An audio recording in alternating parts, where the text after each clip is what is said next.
What is going on, everyone? Welcome back to the world according to Briggs. I am Briggs and I make videos about places. Today we're looking at secret places in the United States. I say secret because all the locations on this list were at some point secret, or what was going on there is or was secret. Obviously this video isn't about places that are still secret. I'm not giving you any classified information. I don't have any classified information, unless of course somebody has classified the names of all the otter pops. I know all their names. I even remember Rip Van Lemon. They discontinued Rip Van Lemon in the 1970s.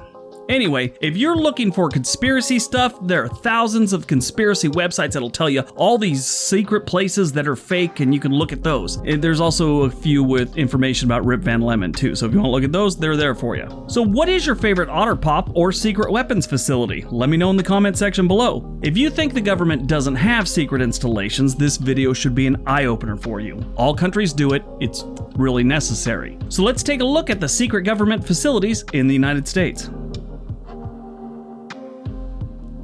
The video you're about to see has limited available footage. Some of the video may not be of the actual site, but it will be from the area. This is because they are secret locations, and I'm not a spy or a ninja.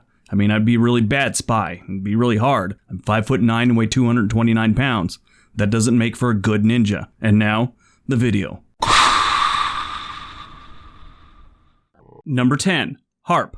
Gakona, Alaska. Out in the Alaskan wilderness east of Anchorage is a government facility that is part of what's called HAARP, or the High Frequency Active Auroral Research Program. Yeah, that's a mouthful. The original purpose of HAARP was to analyze the ionosphere and investigate the potential for developing technologies for radio communication and surveillance. The rest of the world has other thoughts on the matter. There are some theories that say this location is really meant to test electromagnetic mind control signals. So wear your tinfoil hat. Work on the HAARP facility began in 1993. The program has been funded by the Air Force, the U.S. Navy, the University of Alaska, and the Defense Advanced Research Project Agency, or DARPA, which is another one of the favorite conspiracy types things to say. DARPA did it, DARPA did it. It's weird. Some conspiracy theorists believe that this location was created to control people's minds and the weather. One overly eager conspiracy dude believes HAARP triggered the Haiti earthquake some years back. As I read more, the program has been blamed for everything from global warming to just about any natural disaster and even mysterious humming noises you hear in the sky.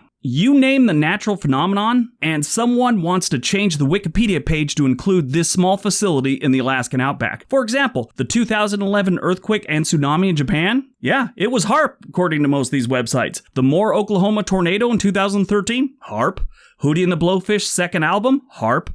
The California wildfires? HAARP. And a bunch of other natural disasters have websites devoted to blaming HAARP. In 2015, the government opened up the doors to the public in an effort to change their minds about what's going on here. It didn't work. People still think they're doing some global shenanigans at HAARP. So this one isn't a secret as to its location, but what's going on there probably is. Number 9. The Dugway Proving Grounds, Utah. Located about 85 miles southwest of Salt Lake City in the middle of the frickin' desert sits a military facility with some secrets. This proving grounds is for chemical warfare testing and other military shenanigans. The U.S. Army Chemical Warfare Service realized they needed a new testing facility following the attacks on Pearl Harbor in 1941, so which leads me to wonder what was going on in Hawaii before the attack, if they had to move their chemical warfare division to the middle of the desert. Moving on. The Dugway Proving Grounds was officially established in March 1942. For many years, nobody knew what was going on here. The DPG, as it's called, was used to test toxic agents, chemical sprayers, biological warfare weapons, firebombing techniques, antidotes for chemical agents, and protective wear during World War II and beyond. In recent years, newly released public records shed more light on what actually was happening here. Some experiments went terribly wrong. As an example, in 1968, thousands of sheep were killed in a nerve agent test in Skull Valley. Skull Valley, nerve agent, thousands of dead sheep?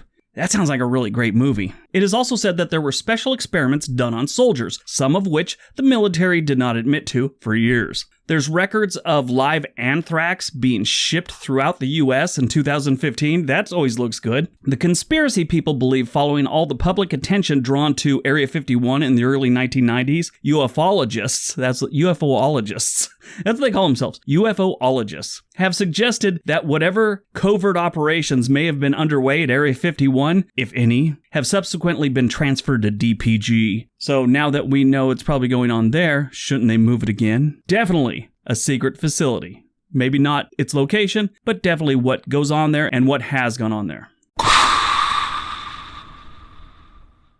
Number 8, Raven Rock, Pennsylvania. Raven Rock is also known as Site R, and it's where politicians would go and the U.S. forces would be commanded in the event of World War III or a nuclear war. Site R is also called Raven Rock Mountain Complex, and it serves as an underground Pentagon for the U.S. Army, Navy, and Air Force, and was built in the 1950s. Back then, we pretty much felt nuclear warfare was just around the corner like every single morning. So we had to have places like this so our government could, still function. Sure, we'd all be vaporized, but they could still stay all cozy and vote on things that don't matter anymore. In 2017, Garrett Graff wrote a book on Raven Rock. He spent 4 years doing research on the location. Graff pointed out that this is the location from which the government would launch nuclear strikes in the U.S. if it was struck first. In this hypothetical scenario, the United States government would essentially put the entire population at risk while protecting themselves. That makes you feel all nice and warm and fuzzy about the U.S. government. It has 2 reservoirs inside, one for personal use and one for industrial use. It has a budget of $2 million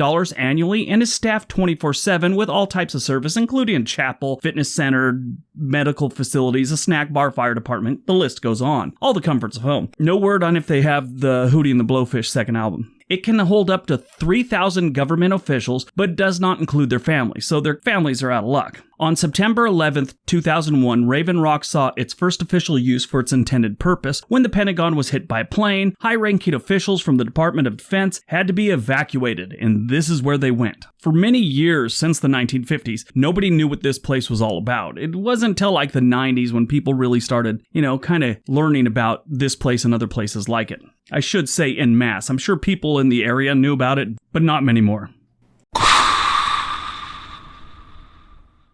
Number 7, the Hawthorne Army Depot, Hawthorne, Nevada. This location was named after William Hawthorne, a cattleman and local law enforcement agent, so it's kind of fitting, military place. The depot covers 147,000 acres and has 600,000 square feet of storage space, and it also holds a very impressive title, the world's largest weapon depot. I mean, come on, who wouldn't want to be known for that? Excellent. Oh, and it also has a lake with a tunnel entrance to some aliens. Supposedly, this underground entrance leads to a secret tunnel system under California and has an outlet at Walker Lake, Nevada. Walker Lake is bordered by the Army Depot and the Naval Undersea Warfare Center, Hawthorne. Yeah, sounds kind of weird that they have a naval facility in the middle of the desert, but really it's not. They have a few places like that. That center probably does add to the fuel of all the conspiracies that there's aliens under there and, they got submarines and all this weird stuff. Yeah, but secret alien tunnel system gets them on the list. Others believe this is one of the openings to a massive underground network of tunnels that goes from California into Nevada, Arizona, up to Colorado, and then back down to Texas. It also includes New Mexico and just about anyone else that has open land. And from what I understand, this tunnel system was built so we could shuffle around our aliens. Number 6, Dulce Air Force Base, New Mexico. Although there's no real evidence that this place actually exists, it is believed to be an underground alien facility. What is the deal with everyone thinking we're stashing aliens in the desert states? Anyway, legend has it that the underground Dulce Air Force Base is ground zero to aliens. It is believed that this location is the real Area 51, and that the Area 51 Nevada is just a smokescreen for where the experiments really take place. Almost like a bait and switch type thing with our visitors from outer space. It is located on the Colorado-New Mexico border under Archuleta Mesa in New Mexico, and not too far from Briggs Mesa. Just thought I'd point that out. According to the conspiracy theorists, the Dulce subterranean base is a 7-story compound and is more classified than Area 51. In 1979, a man named Philip Schneider, an explosives engineer who worked with the U.S. government, claimed that he participated in the building of a secret underground base. I guess while he was there, an underground intergalactic version of the OK Corral shootout went down, leaving 60 humans dead and countless subterranean aliens wounded or dead. Schneider stated that in the time that he worked there, he came face to face with a 7-foot-tall skinny gray alien and shot it. Another alien at some point shot him with some sort of laser plasma ball, and it blew off some of his fingers. Either that or he took some mushrooms and was playing with fireworks. Nobody knows for sure. Schneider also told the Epcot Times that there were 1,400 underground bases around the world, 129 of which were located in the United States. each costing about $17 billion or more. He said that the black budget hidden from the U.S. government agencies and from the public garners about 25% of the gross national product. In other words, he thinks 25% of this nation's economy goes to these bases and the aliens. He also claims that military forces from multiple countries have been engaged in such warfare with aliens over the years. Yep, and I thought Aubrey Plaza was weird. The good news is, after a hard day of hiking and looking for aliens to have a shootout with, you can go to the Wild Horse Casino in town.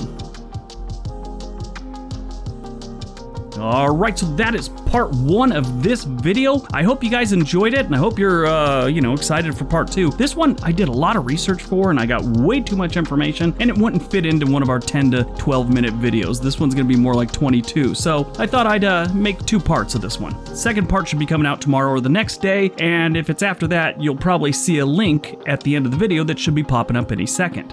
Anyway, as usual, if you like what we do here, please feel free to subscribe, like the video, leave me a comment, tell me what you think about all these secret places. Everybody have a great day. Be nice to each other.